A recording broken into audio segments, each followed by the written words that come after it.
Përshëndetje të nderuar miq, në mbyllje të kësaj jave do të flasim për showbiz, për relax, spektakel, atë që pritet të ndodhë brendin e sotme në Big Brother, finalja e madhe. Do ta komentojmë atë që ka ndodhur deri tani dhe atë që pritet të ndodhë, skenarin e mundshëm me një nga banorët e Big Brother, Ilir Beqirin. Ilir, përshëndetje dhe faleminderit. Përshëndetje Dilber, shumë faleminderit për ftesën. Faleminderit ju. Çfarë prisni që të ndodhë sonte? Cili është në mendimin tuaj skenari i kësaj mbrëmje gjatë? Për te pjesës së showt artistik, nuk e di pse kam një parandjenjë që sot do të ketë një lloj surprize madhështore për sa i përket asaj që njerëzit presin për fituesin. Por surpriza ndjes se po ju ndërpres. Deri tani surprizë do të ishin nëse nuk fitonte gjesti. Po pikërisht pra këtë gjë mendoj dhe unë që duke parë të paktën këto zhvillimet e fundit edhe lobimet që janë bërë në internet me syrin tim, mendoj që sot do ketë një surprizë për sa i përket fituesit. Besoj se nuk do e marri gjesti. Duket se do e marri Rozana. Po mendoni që mund të vim në këtë rrjedhë për shkak të faktit që duke qenë se çifti janë të dy në finale, votat mund ndahen, mund t'i penalizoj kjo? Mund të ndahen the? Po, mund të ndahen votat, duke qenë se çifti është finale, pra mund të ndahen, disa mund shkojnë për gjestin, disa mund shkojnë për Eglin, votat e publikut. Edhe për shkak të kësaj, pra është kjo formulë që ju shtyn ju të mendoni që nuk do shpallet gjesti fitues? Jo, nuk po mendoja këtë, po e mendoja sepse kjo gjë, të paktën ne që jemi të jashtëm të produksionit, nuk besoj se e kemi zgjuar si aq të madhe sa t'i bëjmë lapse letër llogarit që ka bërë produksioni. Nëse produksioni, se sot është një natë që është shumë fitimpruese për sa i përket votave për produksionin, kështu që ata do përpiqen ta bilancojnë këtë situatë me peshore farmacie. Nuk mendoj absolutisht që ndarja e votave midis Eglit dhe gjestit i penalizon. Përkundrazi mund t'i favorizoj sepse në bazë të asaj që do bëhet eliminimi i parë sot, nëse nuk është Egli e eliminuara e parë e kësaj mbrëmje, atëherë të gjithë përkrasit e gjestit do votojnë Eglin dhe vice versa, pastaj nëse gjesti do mbetet kokë më kokë me Rozanën, atëherë të gjithë ata përkrasit e Eglit do votojnë gjestin. Unë po e shikoja nga ana e lobimeve, që e përmenda që në fillim. Kam parë lobim shumë të fuqishëm për sa i përket Rozanës këto ditët e fundit. Të thash, këto janë perceptimet të mia me aq sa e shikoj unë. Dhe çifti është bërë pak gazi botës, mendoj këto ditët e fundit për sa i përket zënkave, deklaratave që kanë bërë me njëri tjetrin, ajo mungesa e Unazës, kështu që çfarë nuk mund të pritet, sot mund të jetë edhe një divorce live. Kështu që edhe kjo nuk i shmanget surprizave të sotme. Nuk e di. Unë nuk i kam parë asnjëherë si çift ata të dy për te pjesës dasmës fiktive që u bë. Gjithsesi edhe ndarja mund të jetë një opcion për ditën e sotme. Deri tani kemi parë dasmë live natën e finales, por divorci jo. Mund ndodhe kjo? Divorc mund të ndodhi, pse jo, sepse Egli tekstualisht i ka thënë gjestit para 2 ditësh që përjashta nuk duhet i pas syt. Nuk erdha unë këtu për të bërë gazi botës, edhe pse mua më vinte për të qeshur sa herë shikoja atë video, sepse ajo e ka kaluar nivelin e të bërit gazit të botës. Dhe gjesti ja ripërmendte akoma që këtu brenda mund të bëjmë çfarë duam për jashtë, nuk e mendoj që kam diçka që dua të vazhdoj me ty. Mund të jetë edhe një lëvizje e produksionit që është zakonisht shumë e zgjuar, domethënë për t'i martuar edhe për të ndarë, sepse të gjitha këto gjëra, domethënë, ti di shumë mirë vetë, krijojnë vëmendje mediatike. Për aq kohë sa çdo gjë që bëhet aty brenda krijon vëmendje mediatike, është gjë e mirë menduar dhe është gjë e mirë funksionuar. Gjesi ka qenë i luhatur në fakt në gjithë të marrëdhënien në raportin me Eglin. Nuk do ishte surprizë nëse jashtë historia e tyre të mbyllej. Dgjoj, unë nuk mendoj se ata do e vazhdojnë historinë për jashtë, ata lëm ta them kështu në terma qesharak do takohen me njëri tjetrin për të bërë ndonjë qok njëri tjetrit për atë që ka ekzistuar për jashtë, Gjithsesi të dy besoj janë manjak të famës, kështu që do përpiqen t'i mbajnë ato të rhiqen mos e kaput për aq kohë sa të munden, sepse fillon edhe vera, fillon vera, nxehen gjakrat, njerëzit janë akoma më të lirë, koha e dedikuar rrjeteve sociale bëhet akoma më e madhe, kështu që këtë gjë do ta shfrytëzojnë në mënyrën më të mirë të mundshme sipas tyre, nëse e bëjnë me analizat e veta ose nëse mund të kenë edhe në një menaxher më mbrapa që ti instruktoj se çfarë duhet të bëjnë. Nuk mendoj se ata të dy kanë për të qenë ndonjëherë bashkë. Gjesti, në perceptimin tim gjithmonë ka qenë i luhatur për gjërat që bënte, po ka qenë i vendosur për ato që donte, dhe duke pasur ngacmimet e Eglit, ai e dinte shumë mirë çfarë donte. Ai nuk e donte Eglin, nuk e do dhe nuk ka për ta dashur ndonjëherë Eglin, por ka qenë i luhatur tek pjesa që valla, kjo më ngacmon mua, pse mos ta lodh çikun, se tjetra me të mira nuk po e merr vesh, e kupton? Atëherë të paktën të bëj dhe unë lojën time, sepse nëse unë rri këtu të instruktoj Eglin se çfarë duhet bëj me veten e vet, se çfarë duhet bëj me karakterin dhe dinjitetin e vet, atëherë unë nuk do bëj lojën time, kështu që kjo vajzë dashka të lozi kështu, hate burun, edhe në fund fare pastaj o llogari i Zotit. Kështu që për mua në ndjenja gjesti ka qenë i qartë, në veprime ka qenë shumë i lëkundur. Një gjë është e sigurt që jashtë e presin kontratat. Tani me të dëgjuar e kemi sepse nuk e dim shumë mirë se e di çfarë ndodh në këto momente, Dilber, është pjesa që shumë njerëz shfaqen, hapen sikur janë menaxher, sikur janë promotera të gjestit, shumë gjëra, dhe për t'i rritur prestigjin këtij personi, dëgjova çfarë më duket që ishte deri në 15.000 euro për gjestin edhe një gjë e tillë. Me aq sa vrej unë për te lojës së Luiz Ellit, deri më sot nuk besoj se ka pasur një person që e ka bërë vezën e Luiz Ellit në Big Brother, që nuk besoj që gjesti me atë lojë të dobët që ka bërë, ta kaloj këtë pjesë. Edhe bumi mediatik që ka pasur gjesti nuk është po aq oshëtues, që thos, se s'po vjen fjala shqip.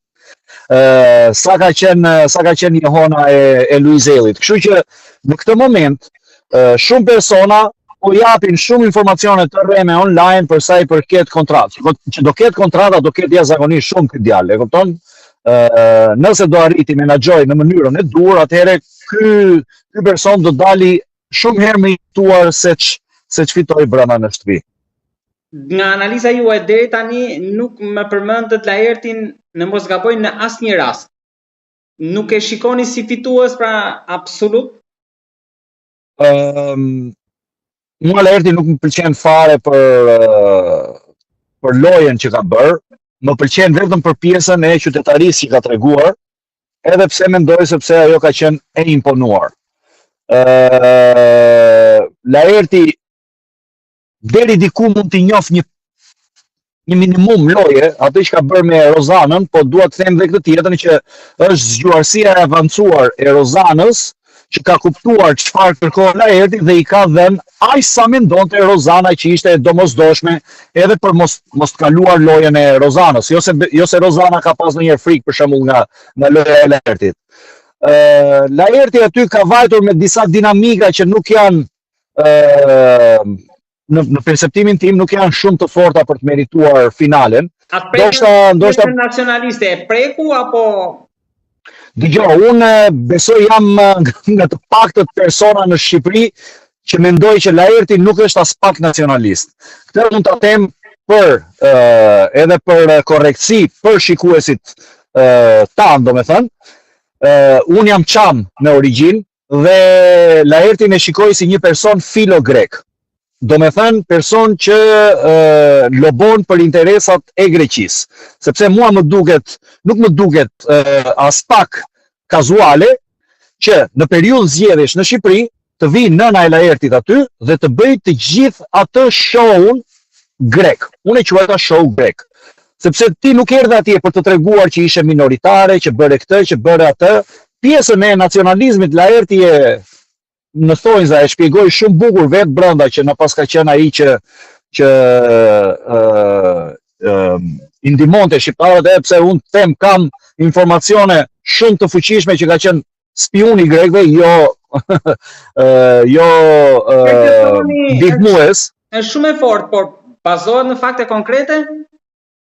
Tani, të gjithë ne kemi njerëz që kanë jetuar në Greqi, edhe që ende vazhdojnë të jetojnë, edhe që kanë hasur në këtë ndihmën e madhe që pas ka dhënë Laerti. Ne dimë se si funksionon astronomia greke, edhe për të marrë informacione të fusin një person që në mënyrë aparente është person që është i dashur për ty dhe blen në ty dhe shet nga ana tjetër. Domethënë, nga atë që kam dëgjuar nga njerëz që janë relativisht të besueshëm për mua, ishte person që të ndihmonte duke përkthyer dhe pastaj të gjitha informacionet që mblidhen nga ty, tek vende ja tregonte policisë greke. Kështu që dhe pas asaj aktorit të madh dhe asaj fytyrës angjëllore, fshihet diçka akoma më e errët, do thoshë unë për Laertin. Mua nuk pëlqen absolutisht fare. Nga shtëpia ndoshta mund të keni një përballje për këto deklarata me të. Absolutisht jo, nuk kam unë, jo se kam frikë, nuk kam çfarë ndaj me Laertin për ato gjëra që unë perceptoj të tilla, sepse të thash,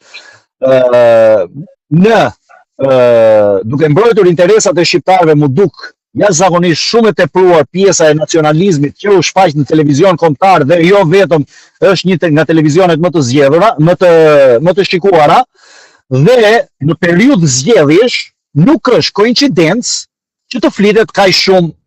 E kupton? Dhe ne dim se çfarë bën shteti grek në shtetin shqiptar për të futur ato bastonat në rrota për të marrë pjesën e minoritarëve, andaj nuk kishte pse ta thoshte kaq shumë e Laertit që un jam shqiptare dhe pastaj të na kritikonte neve shqiptarëve pse ne përdornim fjalën thank you, kur ajo me të madhe duke i dalë dhe bajamet për jashtë, thot sa ka pa Laerti.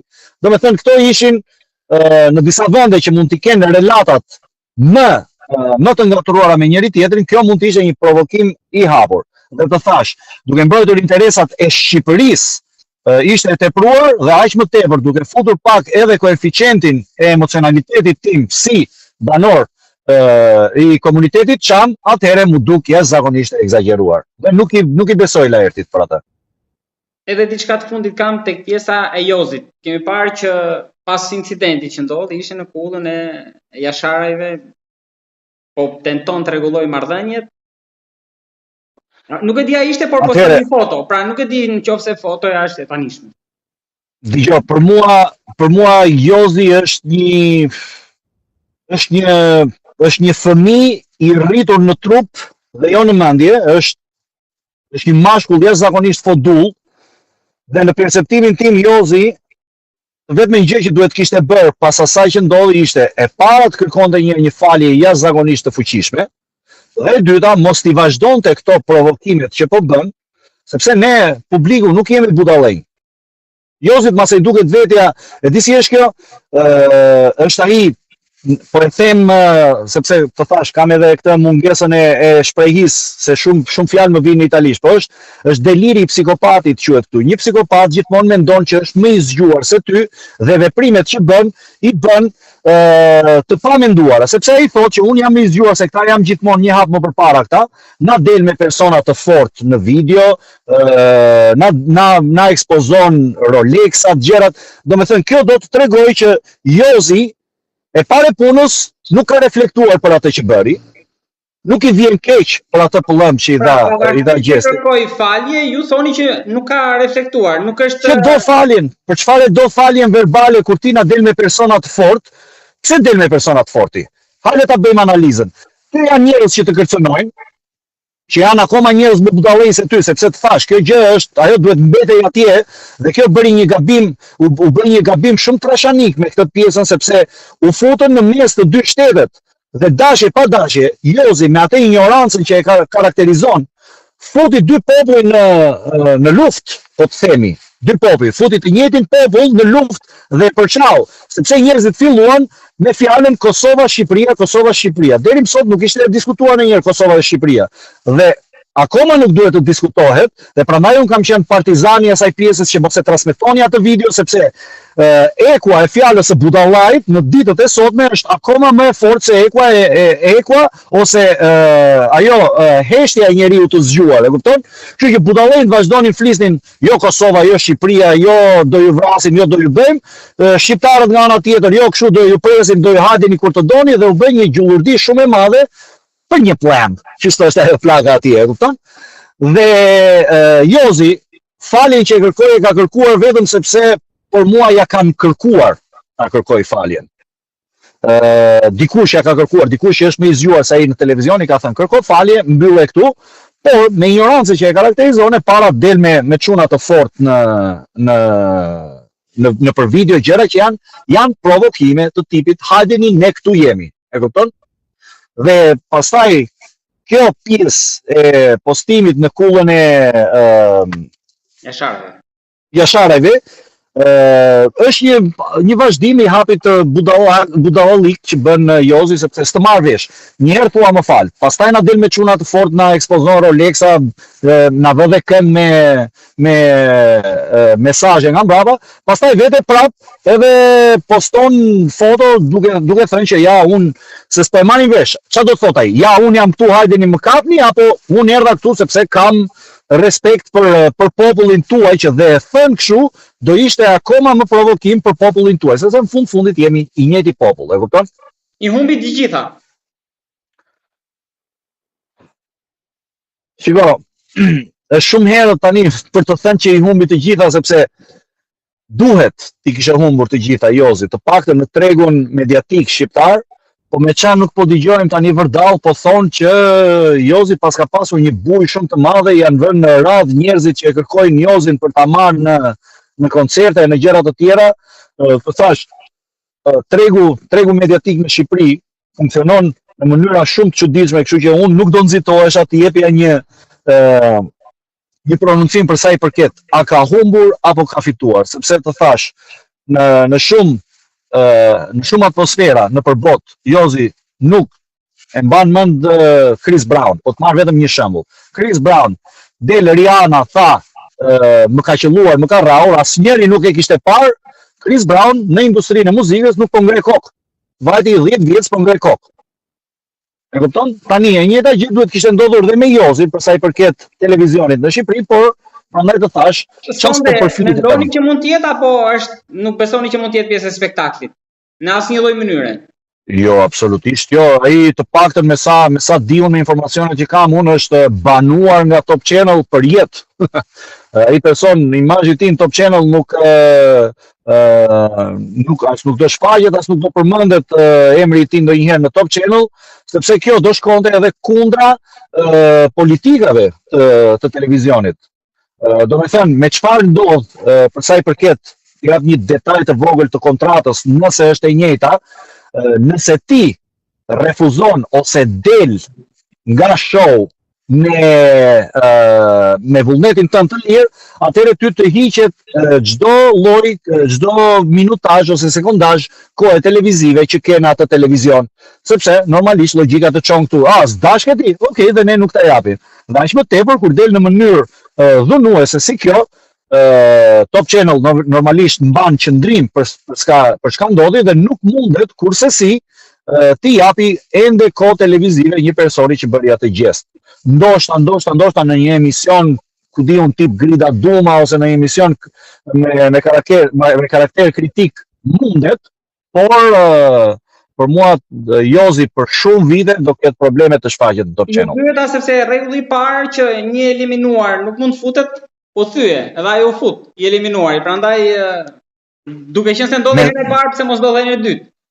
Atëherë në show që kam qenë unë, dikush ka dalë me vullnet të lirë sepse nuk e mbajti dot presionin dhe nuk është shfaqur më në atë studio për gjithë reston e showut, dhe ka qenë e shkruar e tillë që kush largohet me vullnet ose dëbohet për thyerje kritike të rregullave, nuk duhet të futej as në studio më, po të thash, jemi në epokën e teknologjisë, në epokën e viralitetit dhe bëhet çdo gjë për të krijuar trafik mediatik.